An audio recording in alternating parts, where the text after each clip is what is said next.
Hey everyone, just wanted to do a quick check-in here because as you can see, the ladder timer now officially is stating the days and hours countdown, which it does when there's less than a week remaining.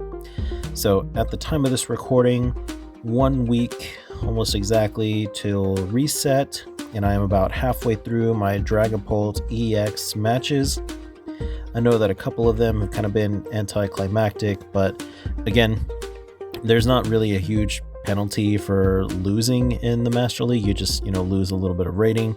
So if you see that, a match is just not going to go your way, you don't have the opener, your opponent has a really strong opening board, then a lot of people will just go ahead and concede and move on to the next one. But yeah, so we're halfway through, doing pretty well with the Dragapult as I expected we would, and hopefully we can continue that momentum. And also fingers crossed that I'll be able to get in all of my Gold and Go matches as well. I should be able to at least complete playing and recording them, although they may not all upload before Mega Evolutions is out. So we'll see what I can do.